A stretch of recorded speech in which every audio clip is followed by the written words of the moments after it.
Boa noite! Vamos para mais um encontro no mês de julho. Hoje a gente vai falar sobre humanização do atendimento. Eu tenho uma super convidada para falar, enfim, trazer um pouco mais da prática sobre habilidade de comunicação, que é a psicóloga Luísa Galas. Ih, eu acho que não vai rolar, peraí. Tá tudo bem, filho? Peraí, que eu não sei se esse companheiro aqui, gente, me dá um segundo. Espera aí que eu vou ter que levar o bichinho, peraí que ele não tá rolando aqui, rapidinho. Maria. Maria. Pega aqui, vai.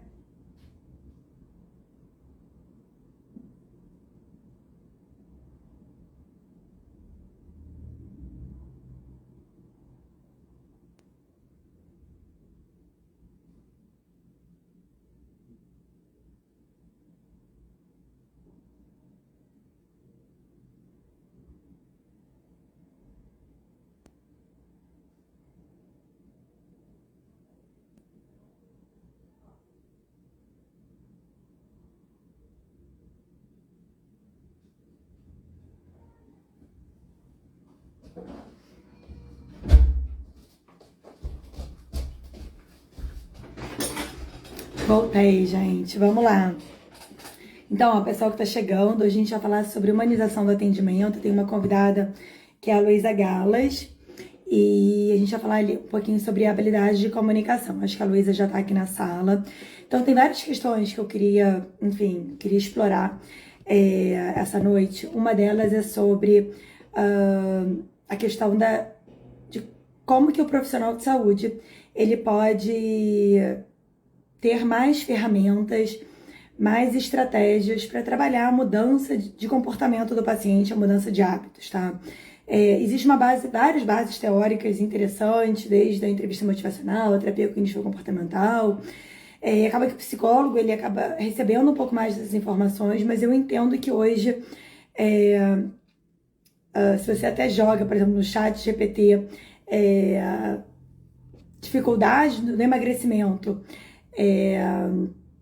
aparece exatamente a mudança de comportamento, né? Esse é o principal gargalo.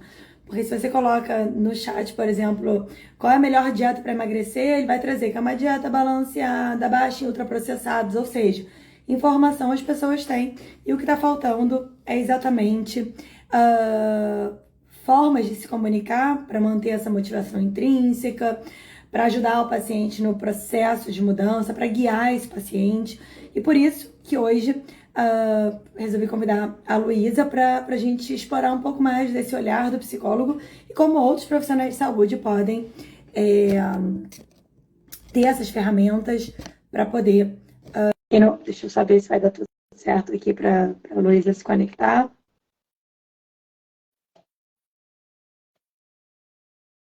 Podem ir mandando as dúvidas, tá? Então, a gente vai falar sobre humanização do atendimento hoje e principalmente sobre a habilidade de comunicação. Deixa eu só ver se estava tudo certo aqui.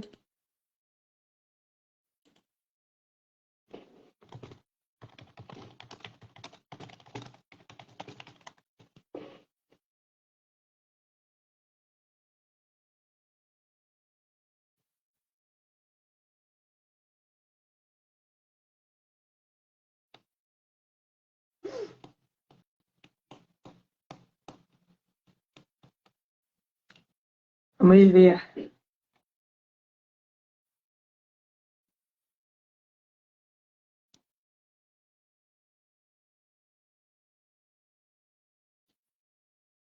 Pode compartilhar aí a live com os amigos.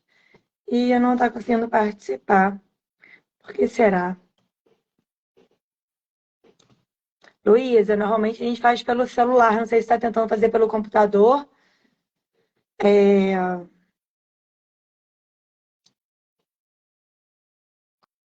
Aqui deu que ela não estava conseguindo entrar.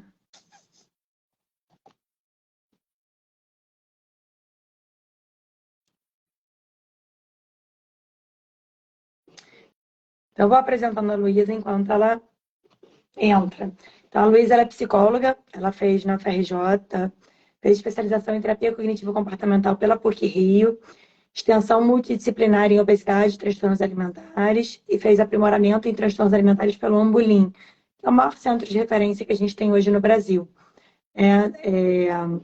Enfim, tem algumas outras especializações trabalhando com emagrecimento e manejo do peso, fez formação em terapia do esquema, terapia cognitiva baseada em mindfulness e alteração cognitiva em transtornos ansiosos, na mostra ACT Rio.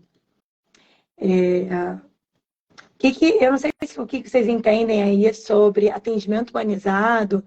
É claro que o objetivo é sempre estar...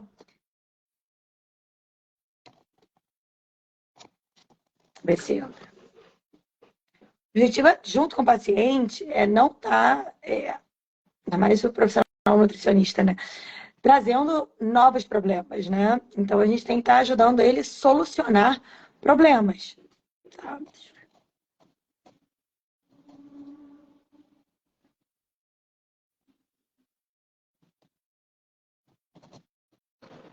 Acho que agora vai.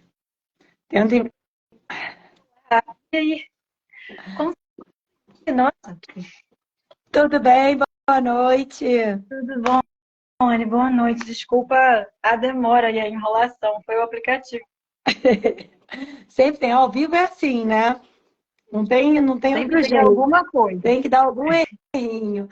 Eu estava aqui acabei te apresentando, Luísa. Depois, se você quiser falar um pouquinho sobre a sua formação. A Luísa é também a nova colaboradora da escola, falando exatamente sobre enfim, habilidade de comunicação.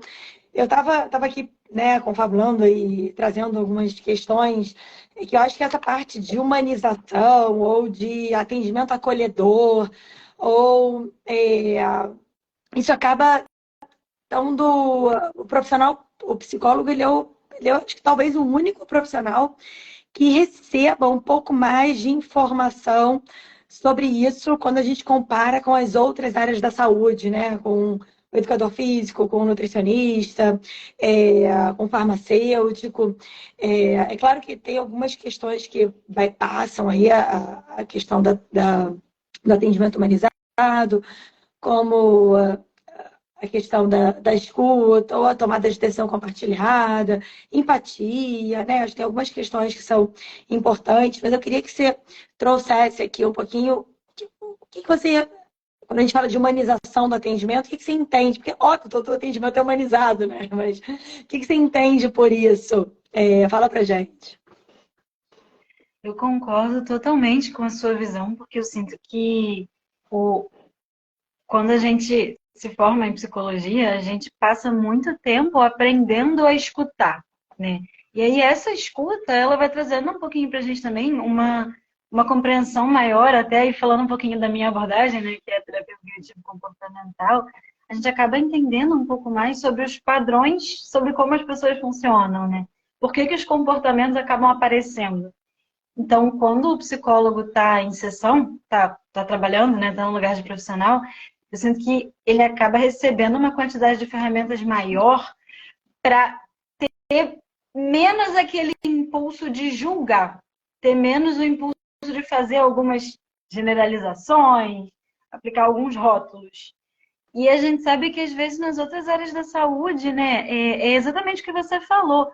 Não é que o profissional esteja ali, poxa, doido para julgar, super afim de aplicar rótulos, mas ele às vezes não sabe, ele não aprendeu a perceber que por causa da sociedade que a gente vive, né, o profissional, poxa, a gente está ali num lugar, né, de profissional e de às vezes guia para a pessoa, mas a gente também está inserido numa sociedade, né? A gente tem a nossa história. Então a gente chega ali na consulta às vezes com alguns preconceitos, com alguns estigmas. E aí um desses estigmas é trazendo um pouquinho para o nosso assunto, né, para o nosso mundo, algo que dificulta muito que a gente esteja mais humanizado quando a gente está trabalhando com pacientes com obesidade, né? E aí acho que a gente vai ter uma interseção aí. Às vezes a gente vai estar trabalhando com um paciente com obesidade que também tem um transtorno alimentar. Às vezes não. Às vezes a gente vai estar trabalhando só com um paciente que tem transtorno alimentar, né? Não está nessa interseção. Mas às vezes a gente vai estar ali aplicando um pouquinho do estigma do peso, né? Tá, a gente tá sem querer, inadvertidamente, às vezes de uma maneira que é invisível até pra a gente está fazendo alguns julgamentos sobre a pessoa que está na nossa frente porque ela é gorda. E aí a gente não está conseguindo fazer um atendimento humanizado, né? Perfeito, perfeito. E como que você acha, dado que são habilidades que o profissional, o psicólogo, ele recebe um pouco mais desse aprendizado durante a graduação sobre a escuta e sobre ferramentas do não julgar, de, de ter, né, um atendimento mais acolhedor, é, como, e os outros profissionais acabam não tendo esse tipo de informação na graduação, como que você acha que os profissionais de saúde eles podem aprender ou melhorar, além do experimentar, não julgar, né? Existem. Quais seriam as bases teóricas principais? Eu não sei se seriam bases teóricas, ferramentas, áreas que as pessoas poderiam estar estudando que ajudam a fazer esse atendimento humanizado, ou esse atendimento acolhedor, ou esse atendimento sem estigmas. Fala um pouquinho como o profissional ele pode ter um pouco mais de informação sobre isso. A minha abordagem é a terapia cognitivo-comportamental, né? Ela é uma abordagem que tem boas evidências, em alguns casos, de alguns transtornos alimentares, excelentes evidências para tratamento de questões que esbarram no comportamento, né? Então, daí a gente vai estar, quando a gente está falando de transtorno alimentar, a gente está falando bastante de comportamento, e quando a gente está falando de obesidade, a gente também está falando muito de comportamento, né? E a terapia cognitivo-comportamental, ela tem uma das bases dela, um dos preceitos, é a ideia de que o profissional e o paciente, eles estão ali numa relação horizontal, né? Então, a gente vê, às vezes, escolas mais antigas, assim, mais tradicionais de psicoterapia, elas vão ver o profissional como uma pessoa que vai saber tudo sobre o paciente, e o paciente está ali numa posição um pouco. Ele está ali numa posição de, poxa, eu preciso do profissional. É o profissional que vai saber sobre mim. Eu preciso que o profissional me dê as respostas. Quando a gente fala do TCC, a gente vai pensar um pouquinho mais nessa coisa horizontal, e aí, para isso, para eu poder estar nesse lugar de uma profissional ali de verdade, né, de uma profissional humana, vai ser importante que eu aplique um pouquinho do TCC em mim, assim, a gente fala muito sobre essa autoprática na abordagem, e aí vai ser importante que eu conheça os meus próprios padrões, né? Então, assim, a gente sabe que a gente vive numa sociedade que vai falar de que beleza é magreza o tempo todo, vai falar de que magreza é a coisa mais importante o tempo todo, e a gente sabe que todos nós estamos inseridos nessa sociedade, né? Mas cada pessoa vai estar, às vezes, um pouco mais sujeita a esse discurso. Às vezes esse discurso vai ser um pouquinho mais internalizado na família. Então, às vezes, pô, eu vivo numa sociedade que você também vive, mas talvez a minha família tenha falas mais gordofóbicas em casa, tenha falas mais sobre magreza, e aí eu vou internalizar isso. E aí, se eu não me conheço, né, se eu não conheço esse meu padrão, eu posso chegar ali na frente do meu paciente e tá julgando ele, tá fazendo ideias preconcebidas sobre ele de uma maneira que nem eu estou percebendo. E aí, talvez esse se conhecer um pouquinho com base na TCC, né, e ficar de olho de que a gente pode ter uma compreensão sobre os comportamentos do paciente também. Daí eu acho que eu queria jogar um pouquinho mais para a entrevista motivacional, né, porque a gente vai ter uma aula no curso sobre isso, né, a gente vem conversando sobre isso, e eu sinto que a gente, trabalhando com pacientes de obesidade, né, tem alguns comportamentos que eu acho que se a gente não compreende, é fácil rotular. Uhum. Então, às vezes a gente vê alguém assim que tá, poxa, tá próximo de ficar doente, talvez esteja, né, ali numa resistência insulínica, perto de um diabetes, ou casos mais sérios, né? E aí, se a gente não conhece um pouquinho sobre entrevista motivacional, pode ser fácil demais a gente falar, nossa, eu não entendo por que que essa pessoa continua comendo da maneira como ela está comendo. É incompreensível. É incompreensível. E aí, nessa hora, a gente rotula, né? Ah, ela deve ser meio preguiçosa mesmo. Ela não quer saber. Ela não quer saber de nada, né? A gente, às vezes, ouve os profissionais falando esse tipo de coisa. E aí, quando a gente aproxima um pouquinho mais da entrevista motivacional, a gente compreende que a pessoa está sempre ali numa balança, né? Ela está sempre ali num para ela talvez abrir mão da possibilidade de estar próxima de uma doença, ela vai ter que abrir mão talvez de uma maneira como ela está usando a comida agora, que ela precisa. Ela precisa daquilo. Talvez ela não saiba como lidar com as emoções de outra maneira. Talvez ela não saiba, assim, acho que vou usar um exemplo que não é tanto da obesidade, mas às vezes aparece ao mesmo tempo que é do cigarro, né? Eu acabo sempre usando esse exemplo porque ele simplifica, assim, acho ele simples de compreender, porque a gente, poxa, a gente tem tanta informação, né, sobre cigarro, que acho que quem não fuma é muito fácil julgar. É muito fácil a gente falar, gente, eu não entendo por que que uma pessoa em 2023 escolhe fumar. A gente fala assim, né? Escolhe fumar, eu não entendo. E aí, na verdade, talvez aquela pessoa, ela tá ali com muitos bons motivos para abandonar o cigarro, mas ela também se vê muito ambivalente, porque aí ela fala, poxa, mas quando eu estou estressado, quando eu estou prestes a entrar numa reunião, quando eu estou prestes a fazer uma apresentação, só o cigarro me acalma. Só que quando a gente pensa nessa balança decisória, assim, algumas coisas fazem sentido. Mas a gente não conhece essa balança, né? Porque a gente não conhece tanto sobre entrevista motivacional. Legal.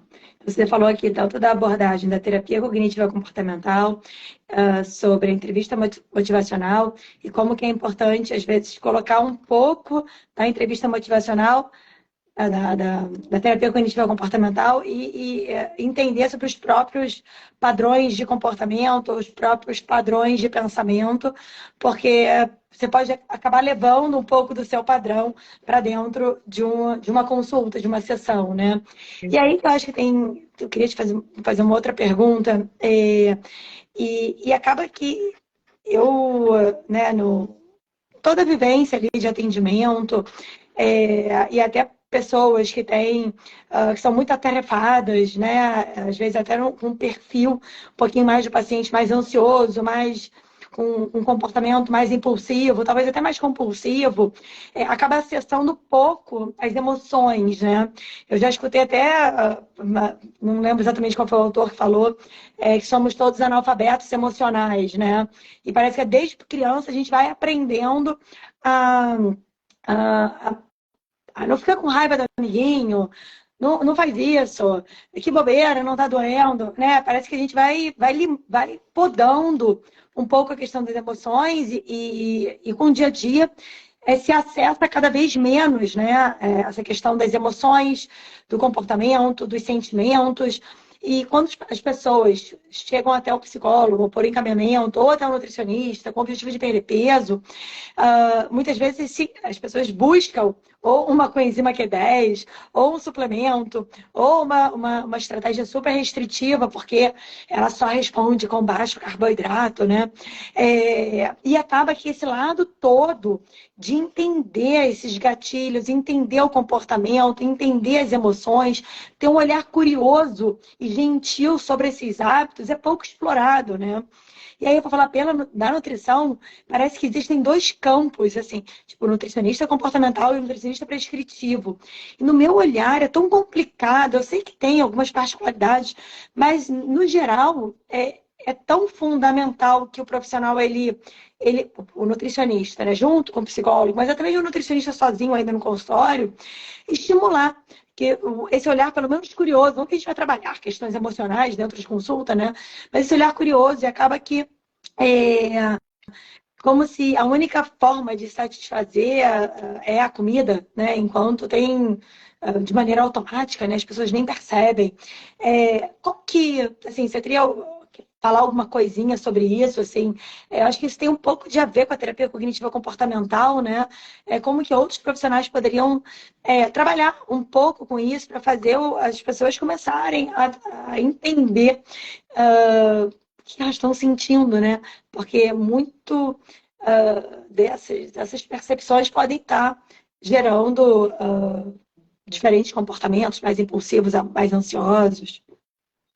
Nossa, com toda certeza, eu sinto que, até falando um pouco novamente sobre estigma, né? A gente tem uma comunicação geral, fora da consulta também, né? Aqui no Instagram, nos jornais, no YouTube, nas conversas entre as pessoas, a gente tem uma comunicação sobre obesidade que é muito simplificada, né? Muito reduzida, que é exatamente o que você falou da enzima Q10, assim, né? A toda hora, a gente recebe um alerta, uma notícia de que agora acharam que vai resolver a obesidade, né? E aí, assim, aí é o suco, e aí é o remédio, e aí é isso, é aquilo, e são, assim, são pequenas coisas, né? Tipo, como se a ideia fosse que você vai usar aquilo, e aí você não vai precisar mais entender como é a sua relação com a alimentação, como estão as suas emoções, como são os seus hábitos, como é o seu estilo de vida, se você está sobrecarregado de trabalho. É como se a gente conseguisse reduzir, assim, né, a uma pílula mágica. E aí eu acho que os pacientes, eles acabam tendo uma experiência de um estigma internalizado. Porque é como se eles pensassem, e isso até é uma coisa que eu ouço no consultório, assim, às vezes, né? As pessoas falam, nossa, emagrecer é tão fácil, só eu não consigo. E aí a pessoa internaliza aquela percepção de estigma e fala, eu só posso ser preguiçoso mesmo, não é possível. Eu devo ser muito desorganizado mesmo. Né, doutora? As pessoas trazem. Eu devo ser, só posso ser. E, na verdade, o que está acontecendo é que foi passada para a pessoa essa mensagem de que emagrecer é muito fácil, muito simples. E o que a gente sabe, né, vindo do trabalho baseado em evidências, é que isso não poderia estar mais longe da verdade, né? Emagrecer é muito complexo. É muito complexo, não dá para reduzir a nada. E eu concordo muito com você quando você fala que as pessoas chegam no consultório e elas não sabem que as emoções podem ter a ver com a maneira como elas estão se comportando com uma comida. E eu acho que às vezes elas não sabem que é ok falar com o profissional sobre emoção. Né? Falar, poxa, sei lá, você me pediu para fazer o diário alimentar, e aí eu coloquei ali no diário alimentar um bolo inteiro, assim. Mas eu não sei por que aquilo aconteceu comigo, né? Mas no fundo, a pessoa sabe que talvez ela estivesse ansiosa, talvez ela estivesse nervosa com uma coisa de trabalho no dia seguinte. Mas eu acho que o estigma, ele acaba sendo tão grande que a pessoa já chega na frente do profissional preparada para reduzir os comportamentos dela também, para não dar importância para algumas coisas, né? E aí, se a gente pensa um pouquinho em como a TCC trabalha, isso é muito legal, é muito interessante, porque hoje em dia, a gente sabe que conseguir nomear as nossas emoções é o que você falou, né? A gente não tem essa história, a gente não tem essa prática. Ninguém ensinou pra gente em nenhum momento quais são os nomes das emoções. Eu até estava conversando outro dia com uma paciente que estava falando que na escola do filho dela agora tem abecedário das emoções, tem a aula para nomear as emoções, então talvez isso esteja mudando. Eu espero que esteja, assim, mas na nossa geração, né? E, poxa, nas anteriores, menos ainda, né? A gente não aprendeu a nomear. E o que a gente sabe hoje em dia é que o nomear a emoção, ele já ajuda a gente um pouquinho a regular a emoção. Porque se eu tô ali sofrendo, por exemplo, assim, vou dar o exemplo da ansiedade. É super comum as pessoas não perceberem que elas estão ansiosas, né? Então elas estão percebendo que elas estão com os músculos tensos, elas estão percebendo que o corpo está desconfortável, que a barriga está fazendo barulho, que está dando vontade de ir ao banheiro. Elas estão percebendo que elas estão quentes, mas elas têm muita dificuldade de conseguir falar, nossa, está acontecendo aqui comigo um fenômeno, uma coisa que se chama ansiedade, né? E se a gente consegue dar esse nome, a gente consegue, só isso naturalmente já dá uma baixadinha na emoção, porque a gente consegue ter a percepção de que, nossa, é uma coisa que está acontecendo, assim, é temporário. Eu não vou me sentir assim, por exemplo, eu não vou morrer, eu não vou desmaiar. E aí na TCC a gente tem uma ferramenta que é muito legal, assim, e ao mesmo tempo é bem simples. que é a roda das emoções. Então, é uma roda mesmo. E aí tem vários nomes de emoções. E é muito legal porque às vezes os pacientes, às vezes eu uso em sessão, assim, e às vezes os pacientes chegam na sessão muito aflitos, assim, sem saber o que está acontecendo, e aí a gente abre a roda e a pessoa fala: Ah, nossa, eu tô com medo. Eu tô com medo, e só de falar isso eu já consigo perceber que é por causa daquela apresentação que eu tenho, é aquilo, nossa, e aí a gente consegue começar a conversar sobre isso. Legal. Essa roda é eu não conhecia ela. É como se fosse uma lista das emoções, só que num formato diferente. Seria isso? Sim. É exatamente isso. A gente usa a lista de emoções também, mas eu gosto da roda porque eu vou te mandar depois, você vai ver. Ela, ela vai te ajudando na maneira como no formato dela, ela vai te ajudando a ir raciocinando graus de Legal. emoções. Então, a gente sabe que a gente tem emoções que tem uma granularidade menor, então são as emoções mais básicas, e essas, às vezes, as pessoas têm até um pouquinho mais de facilidade de diferenciar, né? Que é assim, medo, raiva, tristeza, essas mais simples, assim, vou usar essa palavra. E aí a gente também tem algumas palavras que descrevem emoções que têm uma granularidade maior, são um pouco mais complexas. Então é a gente falar, no medo, daí a gente vai ter é, assustado. Tá. Pode ser que a pessoa esteja se sentindo assim, mas a gente também vai ter inseguro, que aí já é uma outra Legal. percepção da emoção. Legal. E me fala, a gente falou de terapia cognitiva comportamental, falando um pouquinho sobre as emoções, que eu acho que tem relação, essa questão do se auto-observar e entender um pouco sobre os nossos padrões. Eu acho de comportamento, de emoções também, até para a gente ter coerência também na nossa fala, né? E ter uma sessão mais limpa. O que você falaria sobre essa escuta ativa que tanto se fala, né? É, como que você vê isso dentro aí das sessões e como que os outros profissionais poderiam colocar isso em prática? Isso está dentro de alguma outra base teórica? Um outro ponto?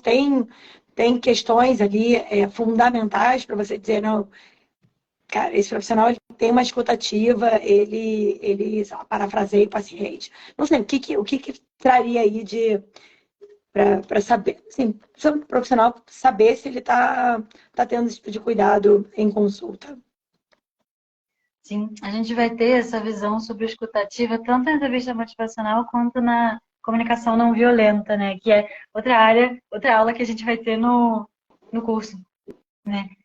Quando a gente está falando de uma escuta que é diferenciada, porque a escuta do profissional, acho que é um pouco do que a gente estava falando no início da live, né? A escuta do psicólogo, ela tem uma qualidade específica. A gente está procurando algumas coisas na hora que a gente está escutando. A gente não está só ouvindo, a gente está de olho em algumas coisas e a gente também está tendo aquela qualidade especial de deixar a pessoa falar, né? Quando a gente vai um pouquinho para outros profissionais, eles não aprenderam a fazer isso, né? Então, às vezes, o profissional ele entra em sessão muito afim de causar mudança, muito afim de ajudar. A gente entra em sessão, às vezes, até se cobrando bastante, né? Querendo fazer. Nossa, eu quero que o paciente saia daqui com muitas ideias, vários planos, e eu quero que ele saia falando bem de mim, né? Falando bem de mim para os outros pacientes, falando bem de mim para os outros profissionais. Isso é importante para o profissional. Às vezes a gente está inseguro ali em sessão, né? E aí, se a gente traz um pouquinho para a comunicação não violenta, a gente pode pensar que é mais fácil para a gente rotular um paciente quando a gente está nessa posição de ter que fazer algumas coisas. Não, eu tenho que ir bem, eu tenho que arrasar. Aí a gente está se sentindo ali um pouquinho ameaçado. E como a gente está se sentindo ameaçado, isso vai ajudar a gente a ficar um pouco na defensiva. Então, uma coisa que é bem comum, assim, né, é, de ouvir em supervisão, eu já participei de alguns times de supervisão que a gente fazia supervisão conjunta. Quando a gente trabalha com funcionário alimentar, a gente faz muito a supervisão conjunta com as nutris, né? Então, tem na equipe de supervisão um monte de psicólogas e tem as nutris, né? E às vezes a gente ouve, poxa, é, as coisas não estão dando certo com esse paciente. Gente, será que é ele ou sou eu? Como se a gente sempre dividisse, assim, se o tratamento não está dando tão certo, e aí puxando um pouquinho para obesidade, né? Se a pessoa não está perdendo peso, daí isso ou é culpa minha, ou é culpa do paciente. Só que se a gente está com essa mentalidade, e, e aí a gente tá naquele lugar ali onde a gente não quer que seja culpa nossa, né? É mais fácil a gente jogar isso pro paciente. E aí vai ser mais fácil a gente rotular, né? Nossa, mas ele não fez o que eu falei também. Eu sugeri dele entrar em contato com o psiquiatra, ele não entrou. Ele não quer saber de Não. nada. Ele é um desinteressado do tratamento, né? É fácil a gente jogar esses rótulos, acontece muito naturalmente. E aí, quando a gente traz um pouquinho para umas noções de comunicação não violenta, a gente pode ficar de olho de que, na verdade, talvez aquela pessoa não tenha conseguido fazer algumas das coisas, talvez ela tenha combinado com a gente uma coisa e feito outra, não porque ela é um rótulo que a gente pensou na nossa cabeça, mas porque talvez ela tenha alguma necessidade ali, está acontecendo alguma coisa com ela. Só que a gente também está no nosso lugar cheio de necessidades, né? A gente está ali também é, não sabendo se observar muito e também querendo ouvir do paciente, poxa, você está ajudando bastante, está fazendo muita diferença para mim. E aí, ao invés de a gente entrar numa batalha que fica similar a um cabo de guerra, assim, né? Não, você não fez. E aí a pessoa, fiz e você não tá entendendo que eu fiz metade e você não tá achando bom. Aí a gente fica naquele cabo de guerra e a sessão fica zero humanizada, né? E A é gente interessante pode que você fazer. coloca, eu achei muito legal essa nota, que o profissional às vezes chega causando, né? Você usou umas palavras que eu achei muito legal.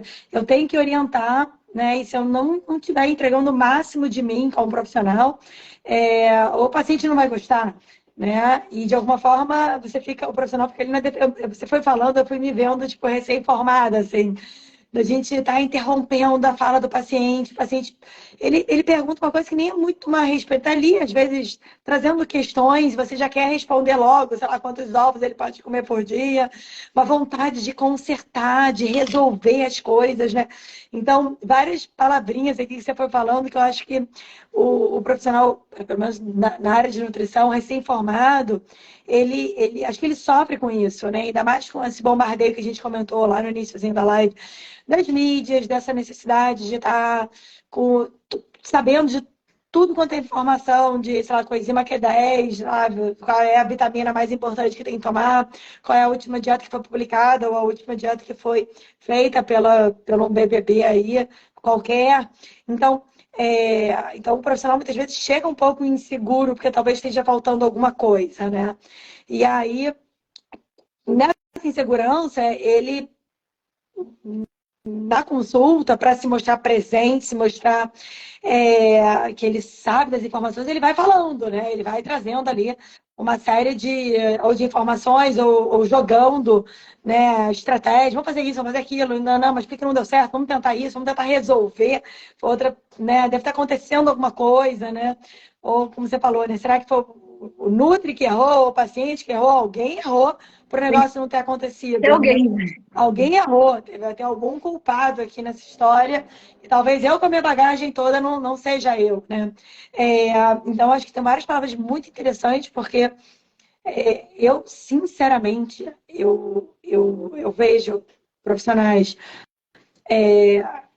ávidos de informação baseada em evidência, na área de nutrição, na área de dietas, e eu acho muito bacana.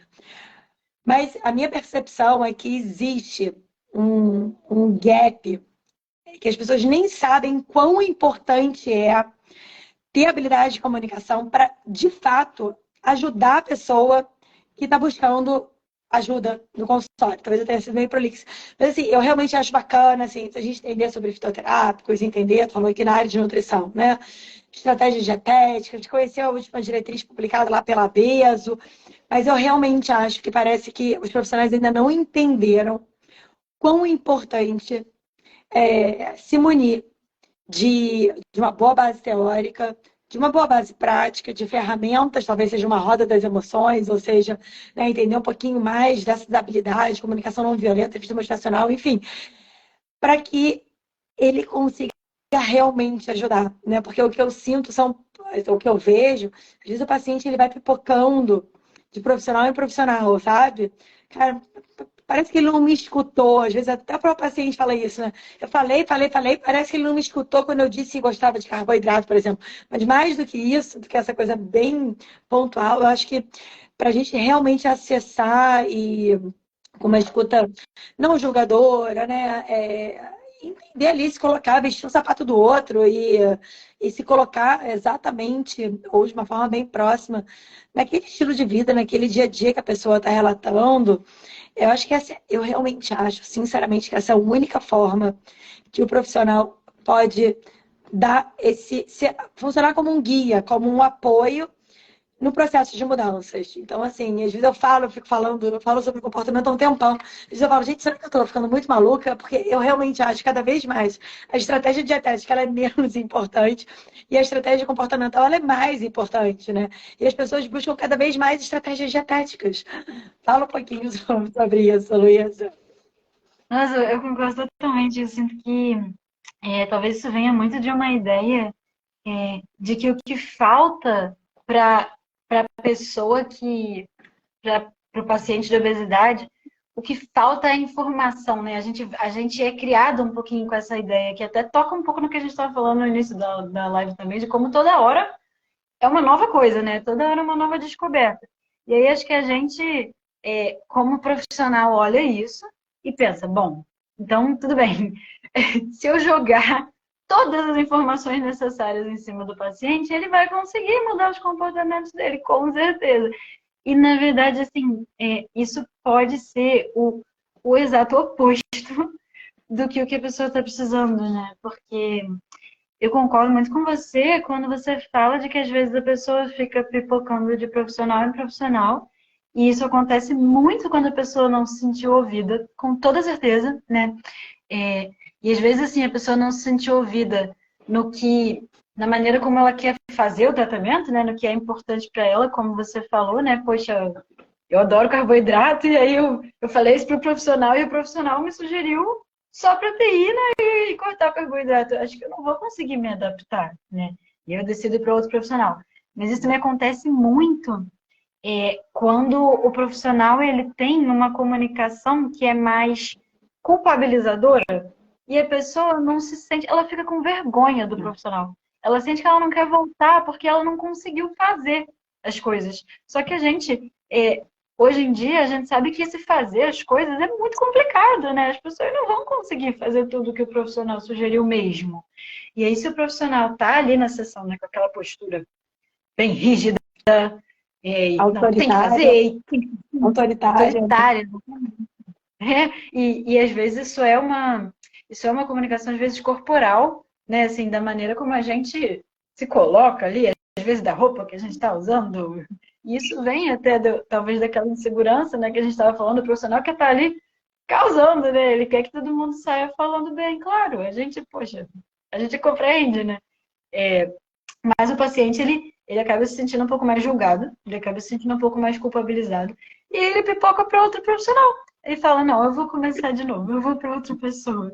E às vezes acontece um fenômeno, assim, mais grave, que é a pessoa desistir de se tratar, né? Ela não vai mais em nenhum profissional. É muito comum no meu consultório.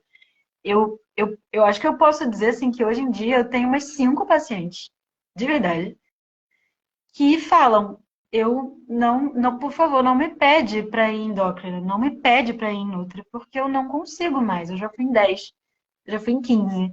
E eu fui julgada todas as vezes. Então eu não vou mais, eu prefiro ficar doente. Difícil. E me fala sobre, na prática, tomada de decisão compartilhada. Como que é dentro da psicologia? Como que isso funciona?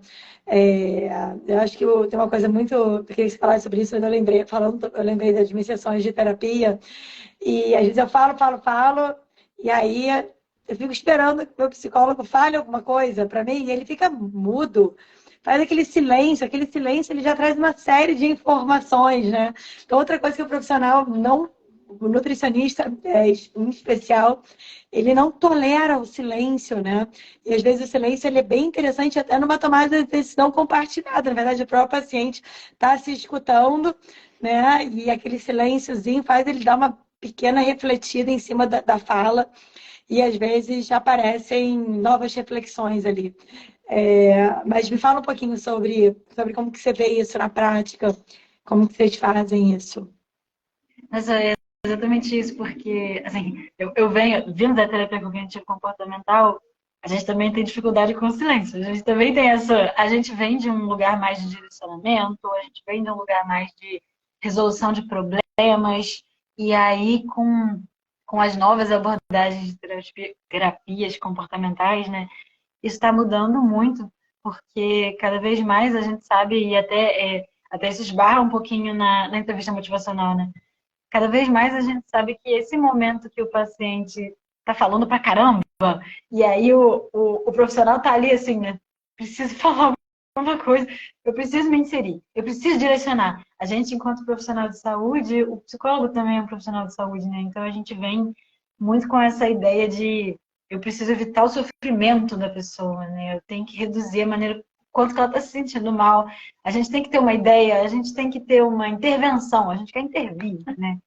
E cada vez mais a gente sabe, e tendo assim, noções de entrevista motivacional, a gente sabe que às vezes a pessoa está ali falando, e é exatamente isso que você está trazendo, né?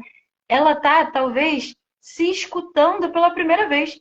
Então, talvez ela está fazendo duas conexões entre dois assuntos, entre duas coisas que são importantes para ela, que ela nunca tinha feito. Então, aquele momento que o paciente está assim, caladinho, e está ali meio que processando, né, e raciocinando, às vezes a gente quer, nossa, não, o paciente ficou em silêncio, não, então eu vou falar aqui da mais nova guideline, acho que agora é a melhor hora, e na verdade a gente está interrompendo, se a gente interrompe nessa hora, né, a gente pode estar interrompendo que o paciente tenha percebido alguns bons motivos dentro dele para fazer algumas coisas.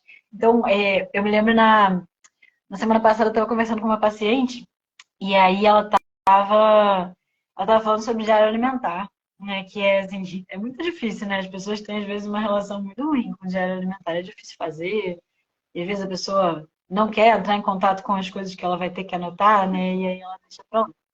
E aí a gente tinha falado de diário alimentar no início do tratamento. Ela falou que não se sentia preparada por já ter feito muitas vezes e tá meio cansada disso. Isso acontece muito também, né? E aí eu deixei pra lá. Tudo bem. E aí, na semana passada, aí isso passou um tempão de tratamento, né? E aí, na semana passada, a gente estava falando sobre algumas dificuldades que ela está tendo na relação com a alimentação. E aí, ela estava falando sobre como é difícil, sobre como o fim de semana ela não entende o que está acontecendo, porque ela já tem algumas ferramentas, mas aí chega no fim de semana, ela começa ela ter a percepção de que ela não consegue usar. E aí, teve uma hora que ela ficou calada, e aí, daqui a pouco, ela falou: eu acho que eu tenho que voltar com o diário, né? Eu acho que é uma boa ideia. Agora coube, né? Então, ela trouxe isso de dentro dela. Talvez se eu nessa exata hora, na mesma hora, talvez se eu tivesse falado do diário, Ela ia falar ela com... não teria tido essa percepção. Ela teria tido uma resistência. Ela teria falado: ah, não, mas o diário eu tinha falado que eu não me sinto pronta, né? Mas aí, como ela ficou em silêncio, ela conseguiu se escutar, isso veio de dentro dela, aí agora a gente vai começar a conseguir fazer. Mas isso é muito legal, né? Porque acho que muito, quando a gente fala de mudança de comportamento, muitas das respostas estão com o próprio paciente, né? Às vezes a gente fica querendo novas estratégias, novas ideias, formas que o paciente tem para se organizar, mas na verdade ele tem as respostas ali. E muitas vezes como que a gente vai conversar, como que a gente vai conduzir essa conversa, vai ajudar ele a ter essas percepções, sei lá, como que um diário alimentar pode ser interessante, que vai ter muito mais chance dela fazer o diário agora, que veio de uma percepção dela do que você. Não, mas o diário alimentar é importante para a gente identificar esses pensamentos, esses sentimentos relacionados à comida.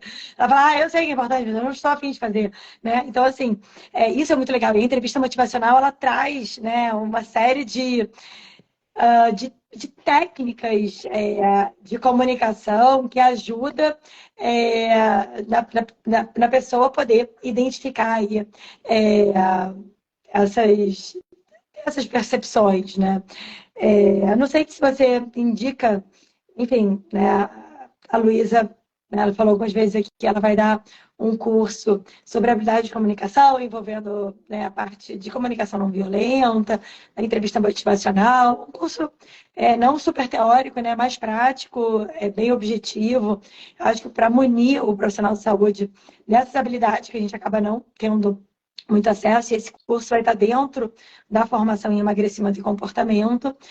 Vai ter um curso também com a Ana, do Além de Comer, ela até entrou aqui na live, sobre compulsão alimentar, que eu acho que é um outro assunto aí, mas que as habilidades de comunicação também são muito importantes, né, na condução, entre outras questões que ela vai trazer ali sobre neurociência, enfim. Mas queria saber, Luísa, se você tem alguma dica de algum livro ou algum perfil, o pessoal que não segue, aqui eu pensando no jantar, seguir a Luísa, mas tem algum perfil do Instagram, algum livro, algum site, que fosse legal de quem está aqui poder conhecer um pouquinho mais sobre humanização do atendimento, sobre essas habilidades que a gente conversou aqui. E se você também puder deixar seus contatos, ou se tiver algum, não sei, aonde que te encontra, se você dá alguma palestra, curso, enfim, onde que é consultório, se é online, se é físico, fala um pouquinho aí sobre você para quem quiser depois te achar, além de vai achar a Luísa no curso, mas enfim, acha a Luísa em outros lugares também. Fala aí. Eu tenho esse Instagram, né, que é o @pensando no jantar. Todo mundo sempre ri do nome, todo mundo sempre acha engraçado. Mas a minha percepção foi que a gente está usando a terapia comportamental para falar de comida, né? Então, pensando no jantar. E eu tô sempre por lá, eu não tenho postado, mas eu sempre respondo DM. Às vezes as pessoas mandam dúvidas, perguntam de atendimento também, né? Eu tô atendendo online agora, então acaba ficando possível para o mundo todo, né? É muito legal isso.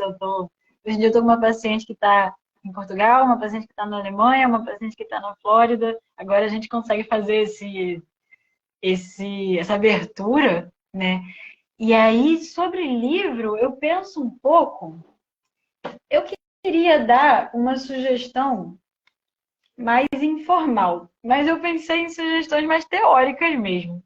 Eu gosto bastante desse aqui, que é o Guia Teórico Prático de Terapias Cognitivas Comportamentais para os Transtornos do Exagero, que é da Renata Araújo, que é uma terapeuta comportamental super legal, que a gente tem na nossa área, ela é incrível, ela trabalha muito com problemas com álcool, problemas com drogas, e aí por causa disso ela fala muito da entrevista motivacional. Então nesse livro, não é que o livro todo seja sobre entrevista motivacional, mas ele tem um capítulo que traz várias ferramentas, então ele traz várias imagens que você pode copiar e mandar para o seu paciente, e aí vocês conseguem ir fazendo os exercícios, e aí você acaba tendo uma pegada mais prática da coisa. Eu acho ele bem legal nesse sentido.